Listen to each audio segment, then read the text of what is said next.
Hello my dear friends, welcome to the Indian advance studies. आज मैं आपको इस वीडियो में बताने वाली हूँ एसएससी जीएचटी एग्ज़ाम के बारे में पूरा डिटेल्स में कि इसके प्रोसेस कैसे और किस तरह से होते हैं। उससे पहले मैं आपको बताना चाहूँगी कि आईएएस पेपर एक एक्सक्लूसिव और ऑफिशियल वेबसाइट है जहाँ पर आपको इससे रिलेटेड सभी इंफॉर्मेशन, अपडेट्स, नोटिफिकेशंस आपको सबसे पहले मिलेंगी। तो फिर पहले मैं यहाँ पे सर्च करूँगी। सर्च करते ही मैं यहाँ पर न्यू टैब में ओपन हो गई हूँ जहाँ पे लिखा है IASpaper.net करियर। फिर मैं यहाँ पे क्लिक करूँगी। क्लिक करते ही मैं यहाँ पर न्यू टैब में ओपन हो गई हूँ जहाँ पे लिखा है SSC GHT recruitment 2022 notification, application, vacancy, dates, eligibility and salary. आज मैं आपको इस वीडियो में इन सब के बारे में बताऊँगी स्टेप बाय स्टेप कि इसके प्रोसेस कैसे और किस तरह से होते हैं। यहाँ पे इसका कुछ इंट्रोडक्शन दिया गया है, आप यहाँ पे देख सकते हैं। फिर आते हैं टेबल ऑफ कंटेंट पे।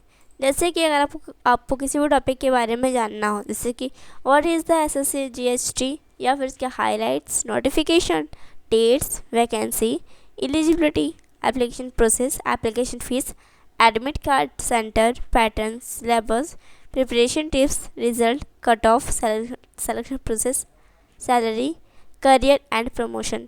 इन सब में से अगर आपको किसी भी टॉपिक के बारे में जानना हो तो फिर आप उस टॉपिक पे क्लिक कीजिएगा, आप न्यू पेज में ओपन हो जाएंगे। यहाँ पे दिया गया है कि इसका 20 जून का एप्लीकेशन फॉर्म स्टार्ट हो जाएगा और यहाँ पर 20 जून को यहाँ पे इसका नोटिफिकेशन PDF दिया गया, आप यहाँ पे देख सकते हैं। और यहाँ पे आप अपना एप्लीकेशन फॉर्म फिल कर सकते हैं यहाँ से। फिर आते हैं व्हाट इज़ एसएससी जीएचटी। एसएससी जीएचटी क्या है, किसने स्टार्ट किया, कब स्टार्ट हुआ, इसमें कितने वैकेंसीज हैं, कितने पोस्ट हैं, इसका फुल फॉर्म क्या है, उन सब के बारे में यहाँ पे दिया गया है। फिर आते हैं हाईलाइट्स पे। जैसे यहाँ पे दिया गया है कौन कंडक्ट करता है इसको, एग्ज़ाम का नेम क्या है, इसकी फ्रीक्वेंसी क्या है, कौन से लेवल का एग्ज़ाम है, किस तरह से एग्ज़ाम होगा और यहाँ पे सिलेक्शन किस तरह से आप उसमें सेलेक्ट होंगे, मीडियम ऑफ एग्जामिनेशन किस तरह से, मतलब कौन से मीडियम से एग्ज़ाम होगा, इंग्लिश होगा या हिंदी होगा। तो यहाँ पे दोनों मीडियम से आपका एग्ज़ाम होगा। फिर यहाँ पे एलिजिबिलिटी दिया गया है और ऑफिशियल वेबसाइट इसके यहाँ पर। फिर आता है नोटिफिकेशन में। नोटिफिकेशन PDF आपको किस तरह डाउनलोड करना है, कौन सी वेबसाइट के थ्रू डाउनलोड करना है, इसमें आपको क्या क्या इन्फॉर्मेशन आपको मिलती है देखने के लिए, उन सब के बारे में यहाँ पे दिया गया है। जैसे आप यहाँ पर स्टेप बाय स्टेप बताया गया है कि आपको किस तरह से अपना नोटिफिकेशन PDF डाउनलोड करना है। फिर यहाँ पे एग्जामिनेशन डेट्स दिया गया है। जैसे कि यहाँ पे ऑफिशियल नोटिफिकेशन यहाँ पे 20 जुलाई को स्टार्ट हो गया है और ऑफिशियल नोटिफिकेशन इसका स्टार्ट हो गया 20 जुलाई को और यहाँ पे एप्लीकेशन फॉर्म स्टार्ट होगा 20 जुलाई को और इसका लास्ट डेट है 4 अगस्त। तो आपको जल्द से जल्द आपको अपना एप्लीकेशन फॉर्म फिल करना है। फिर यहाँ पे दिया गया लास्ट डेट फॉर पेमेंट, किस तरह से आपको पेमेंट करना है, मतलब आपका लास्ट डेट क्या है। तो यहाँ पे लास्ट डेट दिया गया है 5 अगस्त आपका लास्ट डेट है। फिर यहाँ पे विंडो फॉर एप्लीकेशन फॉर्म को करेक्शन के लिए यहाँ पे 6 अगस्त लास्ट डेट है। फिर अभी एग्ज़ाम डेट, रिज़ल्ट या फिर और एडमिट कार्ड, इन सब का डेट अभी अनाउंस नहीं किया गया है। जब भी इसका डेट अनाउंस किया जाएगा तो फिर आपको इस वेबसाइट के थ्रू पता चल जाएगा सबसे पहले। फिर आता है वैकेंसी स्ट्रक्चर पे। वैकेंसी स्ट्रक्चर यहाँ पे अलग अलग पोस्ट के लोगों की दी गई है। जैसे यहाँ पे junior translator and junior Hindi translator के लिए 275 वैकेंसीज है। सीनियर हिंदी ट्रांसलेटर के लिए 8 हैं। तो फिर टोटल पोस्ट हुए 283 टोटल पोस्ट हुए। फिर यहाँ पे एलिजिबिलिटी क्राइटेरिया दिया गया है कि आप इसको अप्लाई करने के लिए एलिजिबल हो हैं या नहीं। एलिजिबिलिटी 3 टाइप्स के होते हैं, nationality, education qualification and age limit. Nationality होता है कि अगर आप इंडिया के हैं तो ही आप इसको अप्लाई कर सकते हैं, या फिर आप पहले किसी और कंट्री में रहते थे और अब आप परमानेंटली इंडिया में आ गए हैं, शिफ्ट हो गए हैं, तो भी आप इसको अप्लाई कर सकते हैं।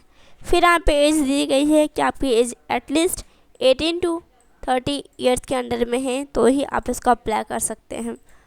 फिर यहाँ पे जैसे कि अलग अलग पोस्ट के लोगों की, अलग अलग कैटेगरी के लोगों की अलग अलग एज लिमिट भी यहाँ पे दी गई है कि उनकी कितनी एज होनी चाहिए एटलीस्ट।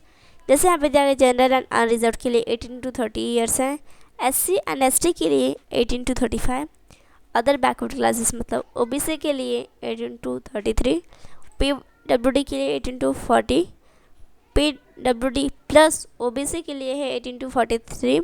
वैसे यहाँ पे और भी कैटेगरी के लोगों की दी गई है यहाँ पर। फिर यहाँ पे दिया गया मतलब वो कितने टाइम तक वो जॉब कर सकते हैं, उन सब के बारे में यहाँ पे दिया गया है। फिर एजुकेशन क्वालिफिकेशन दिया गया कि वो मतलब कितने एजुकेटेड होने चाहिए उस पोस्ट के लिए, उन सब के बारे में यहाँ पे दिया गया है। फिर आता है एप्लीकेशन प्रोसेस पे। एप्लीकेशन फॉर्म को किस तरह फिल करना है, कौन से वेबसाइट के थ्रू फिल करना है, और कौन कौन सी आपको इन्फॉर्मेशन इसमें फिल करना रहता है, और मतलब कौन कौन सी डॉक्यूमेंट्स चाहिए रहती है, जैसे कि आपका पैन कार्ड, आधार कार्ड या फिर वैलिड आइडेंटिटी प्रूफ और certificates, marksheet 10th 12th and graduation का। यहाँ पे हर एक जो भी डॉक्यूमेंट्स चाहिए रहती है उन सब के बारे में यहाँ पे दिया गया है। फिर एप्लीकेशन फ़ीस दिया गया है। एप्लीकेशन आपको फ़ीस किस तरह देनी है, जैसे कि आपको credit card, debit card, UPI या फिर वॉलेट, किसी भी तरह आप अपना एप्लीकेशन फ़ीस दे सकते हैं। और अलग अलग पोस्ट के लोगों की अलग अलग फ़ीस भी होती है, अलग अलग कैटेगरी के लोगों की अलग अलग फ़ीस भी होती है। जैसे कि यहाँ पे दिया है जनरल एंड अनरिजर्व्ड के लिए 100 है, OBC के लिए भी 100 है, और SC ST and ex serviceman, PH and women के लिए एग्जैम्प्टेड है। फिर आता है admit card. Admit card exam के 10-15 डेज़ पहले आती हैं। ये आप ऑफिशियल वेबसाइट के थ्रू देख सकते हैं। और किस तरह आपको डाउनलोड करना है अपना एडमिट कार्ड, उसमें क्या क्या इन्फॉर्मेशन दी गई रहती है, जैसे कि यहाँ पे है name of the candidates, name of the exam, post applied, photograph, sender, parents, roll number, date, time, exam venue, duration, category, date of birth and general instructions. ये सारी इन्फॉर्मेशन एडमिट कार्ड के अंदर दी गई रहती है, आप यहाँ पे देख सकते हैं। फिर आते एग्ज़ाम सेंटर में, जैसे कि आपको एग्ज़ाम सेंटर कहीं पे भी जा सकते हैं।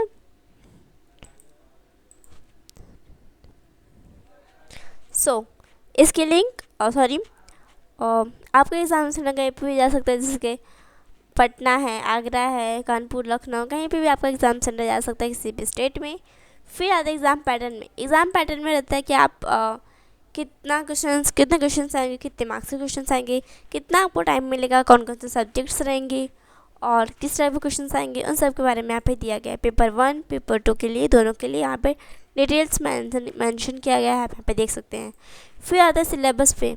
सिलेबस आपके लिए कौन कौन से इंपॉर्टेंट है, कौन कौन से सब्जेक्ट आपको पढ़नी है, जैसे हिंदी टू इंग्लिश ट्रांसलेशन का पढ़ना है, फिर इंग्लिश टू हिंदी ट्रांसलेट करना है आपको, इंग्लिश ऐसे पढ़ना है, फिर हिंदी ऐसे, मतलब ये सारी चीज़ें आपको समझनी है।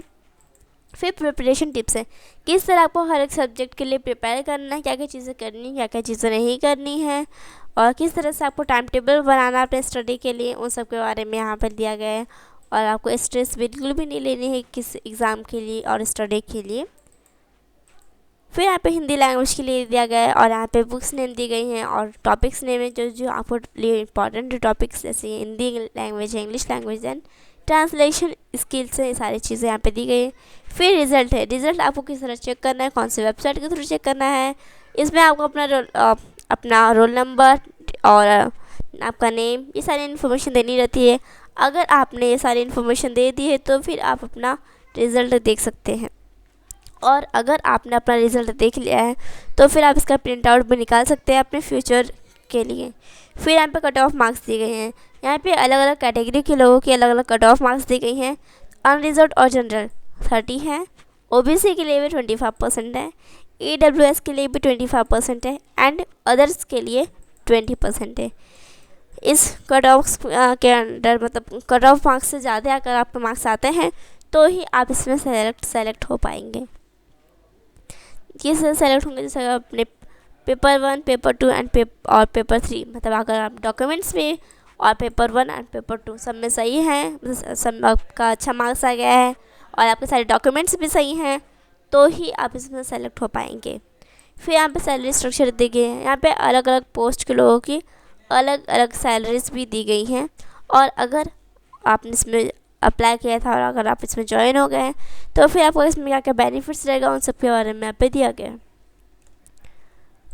फिर आपको किसी भी पोस्ट में प्रमोशन भी हो जाएगा, जैसे यहाँ पे दिया गया है सीनियर ट्रांसलेटर या फिर assistant director, deputy of director, joint director and finally director. किसी भी पोस्ट में आपका प्रमोशन हो सकता है। फिर यहाँ पे कुछ किस क्वेश्चन दी गई हैं, जैसे कि अगर आपको किसी भी चीज़ के बारे में डाउट हो तो फिर आप इसमें देख सकते हैं। इसकी लिंक डिस्क्रिप्शन में दी गई है, आप वहाँ पे जाके चेक कर सकते हैं। Thank you so much for watching my video. Thank you.